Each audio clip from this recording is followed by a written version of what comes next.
final chapter I've elected to use to explain the Wide Awake video has to do with the song in the video Teenage Dream by Katy Perry. In the last stages of her escape from the underworld as a fractured teenager, a teenager split into two parts, adult woman and child, Katy Perry comes across a series of challenges. One of the last ones is that just as she's getting out of the labyrinth, there are a couple of heart-shaped gates. And one of the last chambers, in fact the last chamber, has a man riding on a unicorn, a symbol of purity and goodness.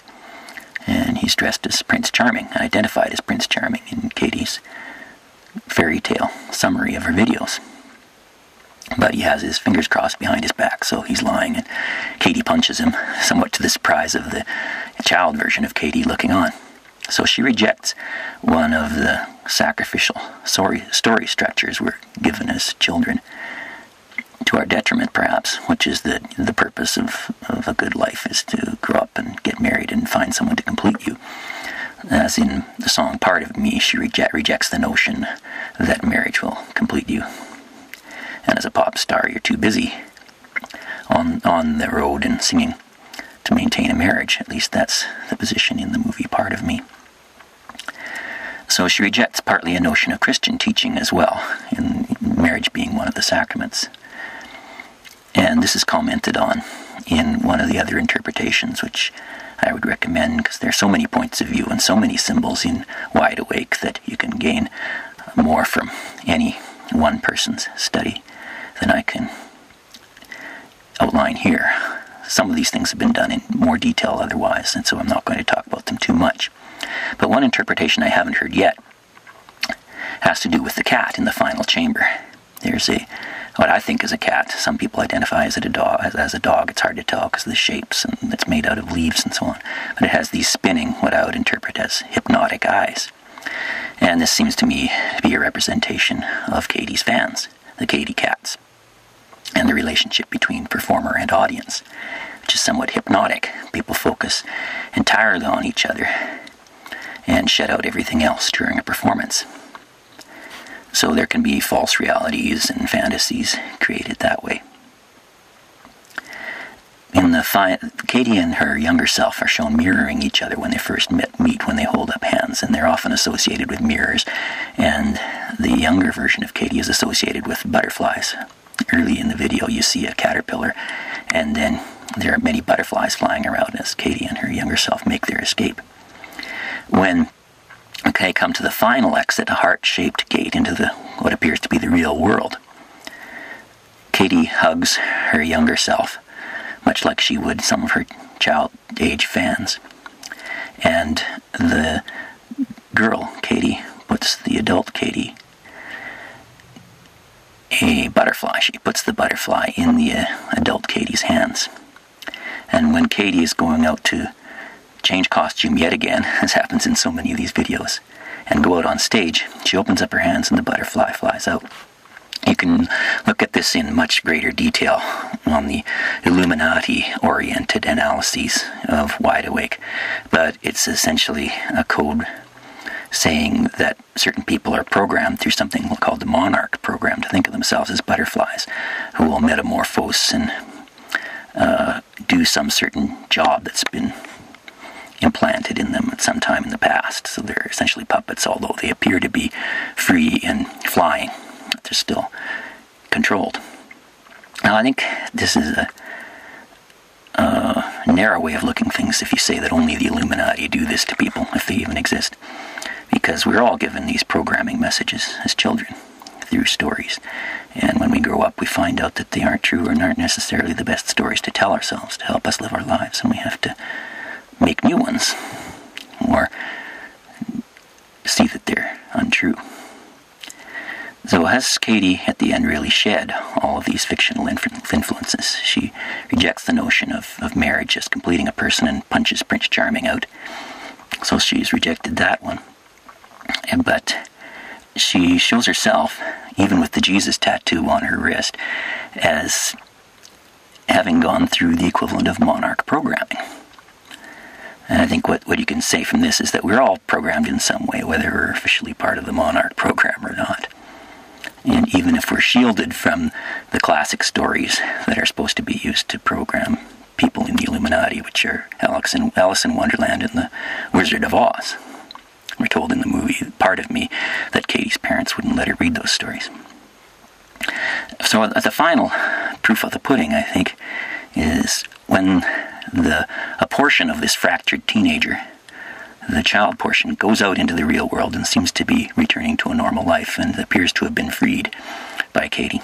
But Katy does not step through that last heart-shaped gate, which has been hinted at in all sorts of videos, including California Girls and I Kissed a Girl.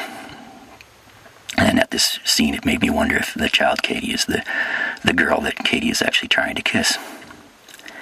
Now, Katy returns to the world of promoting love and sex, because as a pop singer, you can hardly dump those subjects, because that's what the majority of most songs are about.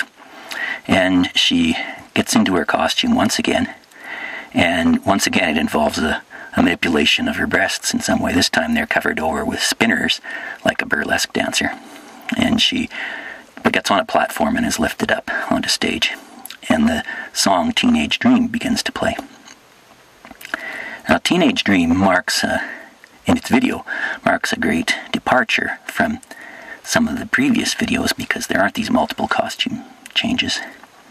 There isn't as much fantasy element. There aren't the kisses that never happen. There are several kisses. You can actually see them happening this time, rather than causing a nuclear explosion which covers up the main part of the kiss, like in E.T.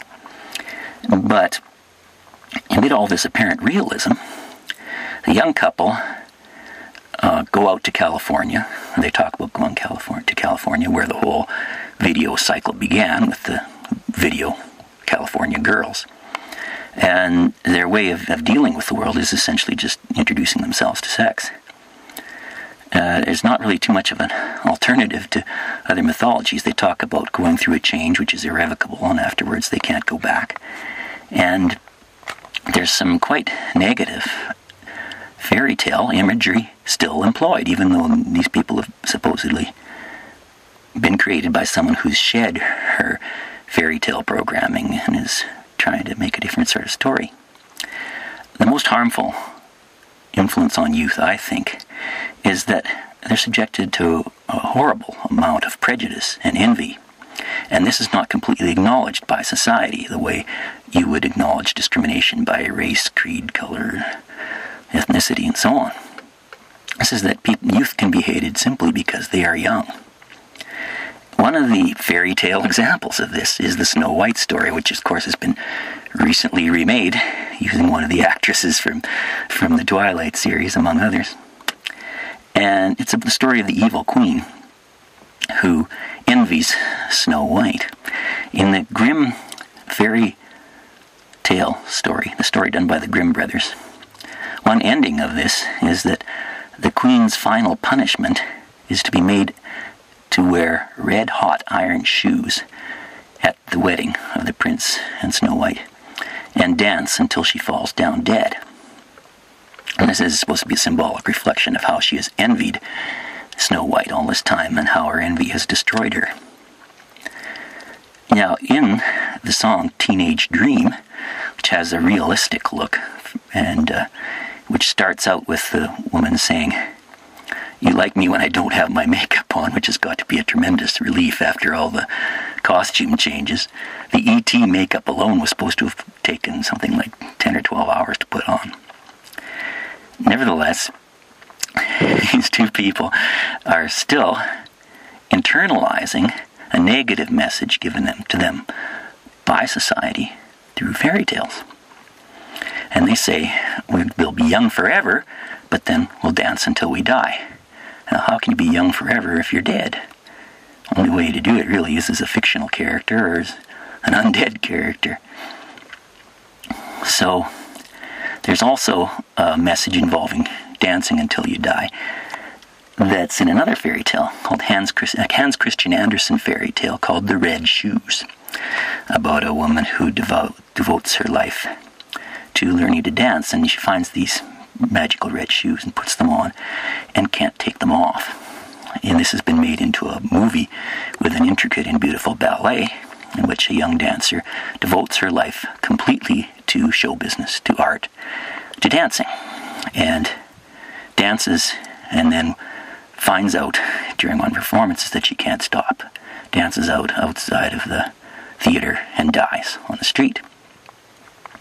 So after going through all this journey into the underworld and trying to escape from it, and at least freeing her younger self, apparently, has the resultant song message really gotten any better?